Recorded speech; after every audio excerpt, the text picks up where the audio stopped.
Hey, in this video, we are going to talk about pairing up bait casting reels to the right rod. In a recent video, I did a review on the Daiwa Coastal 80, and in the comments, I got a lot of questions asking about what rod I put on it. So we're going to talk about that. But by the end of this video, I want to make sure you have the knowledge so you can pair up whatever reel you have to the rod that you need. So let's get right into it. And the first thing I want to do is compare the difference between a bait casting and a spinning reel. With a spinning setup, the reel is not necessarily as important as the bait casting because the reel just basically manages line. It's going to allow you to cast that line out. It retrieves the line and then also applies drag, but it really doesn't have much to do with casting distance and resistance, whereas a bait casting reel does. So you really want to look at the bait casting setup as a system, from the reel to the rod to the line diameter to the weight of the lure and everything in between. It's going to make a difference in how well your bait caster performs. One thing that's important with bait casting reels when it comes to casting lighter lures is going to be the weight of the spool. You need a light spool in order for that lighter lure to be able to get it to turn. That's how the bait casters work. As you cast that lure out,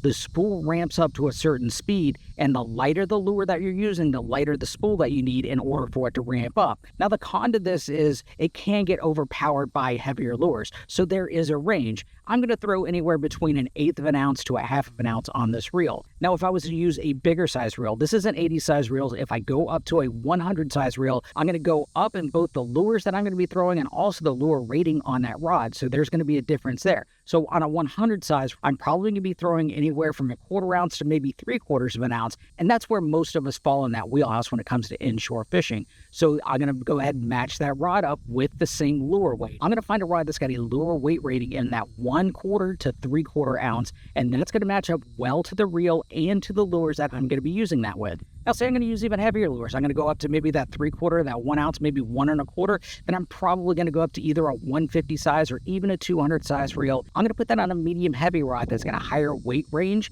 for those lures that I'm going to be throwing, and I'm going to make sure to match up the weight of the lures that I'll be throwing with what the rod is designed to do. Again, it all has to be a system. Now, each time I go up in my reel size, I'm also going to be going up in my line diameter too. So with my finesse reels, I'm typically going to be running anywhere between 10 and 15 pound test. With my average ones, my 100 size reels, I'm going to be putting 20 pound test on it. And then my 150s and my 200s, I'm going to go up to 30 pound test. Now we'll go ahead and talk about what rod I chose to go with the Daiwa Coastal 80. And that was the Cajun Alted 872. The reason why I chose this rod is because of the weight range. Now, this is a finesse reel, so it's designed to cast lighter lures, and that's what I wanted to use with this. Most of the time, I'm going to be using this with a 3.5-inch paddle tail or a 3.5 shrimp with an 1/8 ounce weight, right around that range. So I needed a rod that was going to be able to cast that, and I needed a reel that was going to be able to handle that too. And that's why I set that up, because the rod and the reel are really designed to cast the same amount of weight. So if you've used a bait caster and you've had performance issues, whether it be casting distance or maybe even casting accuracy, it might not necessarily be the reel or the rod. It might have been that they weren't paired up correctly and you weren't using the right size lure to make everything work correctly. So make sure you get the right reel and the right rod that is going to match up to the lures that you're going to be using,